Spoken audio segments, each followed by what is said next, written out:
Hello my dear students, baseline आकलन में आप लोगों का स्तर कौन सा रहने वाला है, इसको आकलन करने के लिए आप ये वीडियो लास्ट तक देखिएगा और ख़ुद समझ जाइएगा कि आप कौन से स्तर में हैं। तो चलिए स्टार्ट करते हैं। उससे पहले यदि एक रिक्वेस्ट, अभी तक चैनल को सब्सक्राइब नहीं किया तो सब्सक्राइब कर दीजिए और एक लाइक ज़रूर कीजिएगा। तो चलिए स्टार्ट करते हैं। ये जो है OMR शीट जो है आप लोगों को नहीं दिया जाएगा। ये जो है सर लोग आपके प्रश्नों का आंसर को देख करके मूल्यांकन करके आप लोगों का ये OMR शीट भरने वाले हैं और ये OMR शीट जो है NCERT तक पहुंचेगा। तो चलिए देखते हैं किस तरह से होगा। ये 14 प्रश्न आप लोगों का 6 से कक्षा 10वीं तक आपके मूल्यांकन के लिए जो है दिया गया है। तो इसमें देखिए सबसे पहले समझते हैं कि प्रश्न क्रमांक कैसा होगा। 1 से 14 तक का होगा प्रश्न क्रमांक। और 1 से 14 में जैसे पहला प्रश्न है, ये पहला प्रश्न है। पहला प्रश्न में 1 नंबर है, पूर्णांक 1 है। यदि उसको पूरा बना लिया तो आपको मिलेगा 1 नंबर, तो आप कक्षा स्तर के हो गए। ठीक है। दूसरा प्रश्न है, मान लीजिए उसमें 2 नंबर है और 2 नंबर में आपने पाया 1 नंबर और 1 नंबर आपका कट हो गया, तो आप उस प्रश्न में लेवल से नीचे आ गए, अपने कक्षा लेवल से नीचे आ गए। प्रश्न तीसरा है, मान लीजिए पूर्णांक है 4 नंबर का, पूर्णांक 4 नंबर का है और उसमें आपने पाया 4 नंबर में आपको 4 प्रश्न दे दिया जाएगा उसी में, मान लीजिए, और उसका 3 जो है आपका गलत हो गया और 1 सही हुआ, तो आप उसमें 1 नंबर पाए। या 2 नंबर सही हुआ तो 1 नंबर पाए, तो वो आप 0 लेवल में आ गए। सुनिए, 0 लेवल में आ गए, कक्षा से नीचे अर्थात निचले स्तर में आ गए।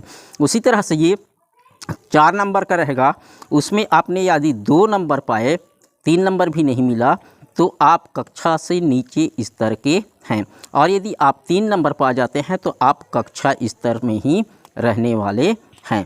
तो ये जो है हमने देखा है, ये जैसे ये OMR शीट है एक विद्यार्थी का।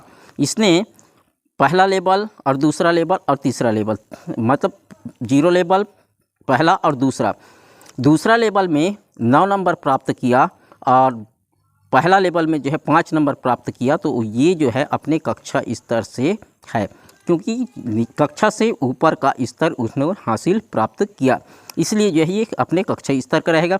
दूसरा विद्यार्थी देखिए, इसी में कोई सा भी विषय रहे चाहे, इसमें इसने पाया 0 लेवल में 0 पाया, 1 भी नंबर नहीं आया उसमें, और लेवल 1 में 8 नंबर आया और लेवल 2 में जो है 6 नंबर आया। तो अधिकतम किसका है, अधिक बहुलता किसका है, 8 है।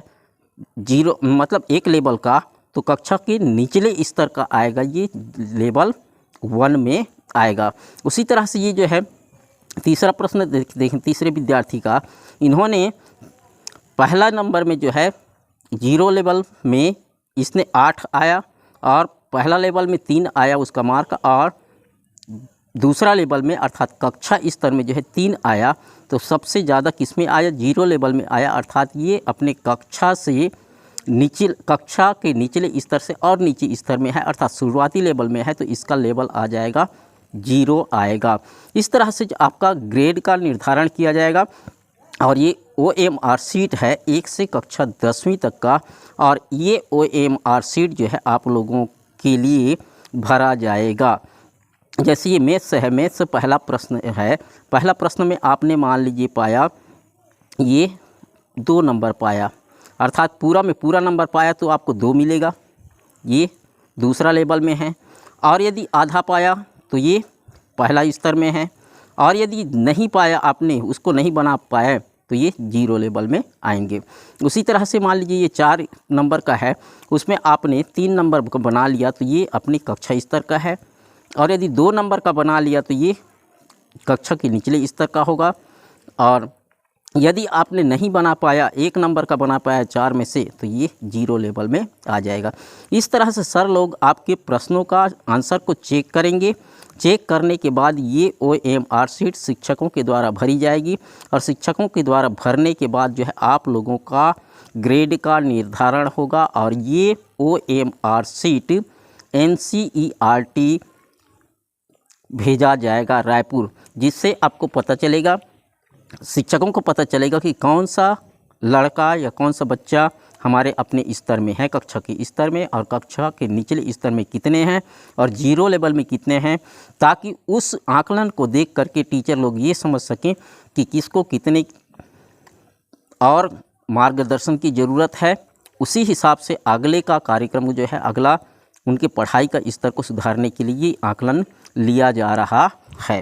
तो आशा है आप समझ गए होंगे कि आप खुद जो है अपने लेवल को चेक कर सकते हैं, किस तरह से आपने बनाया है उसी तरह से आपका लेवल होगा, और उस लेवल के अनुसार आपको इम्प्रूव करने की ज़रूरत होगी। और कक्षा स्तर में है फिर भी आपको इम्प्रूव करने की ज़रूरत होगी। तो आशा है ये वीडियो आप लोगों को पसंद आया होगा। यदि पसंद आया हो तो अपने दोस्तों के साथ शेयर कर दीजिए। और इस आकलन में बहुत ज़्यादा हार्ड क्वेश्चन नहीं पूछा जा रहा है, अपने कक्षा स्तर का पूछा जा रहा है, और कक्षा के निचले स्तर और उसके निचले स्तर का प्रश्न पूछा जा रहा है। तो आशा है आप सभी लोग बना लेंगे और अपने कक्षा स्तर में ज़रूर पहुंचेंगे, ये मेरी आशा है। और इसी शुभकामना के साथ ये वीडियो आज के लिए इतना ही, और मिलते हैं कल नेक्स्ट वीडियो के साथ। तब तक के लिए जय हिंद, जय भारत।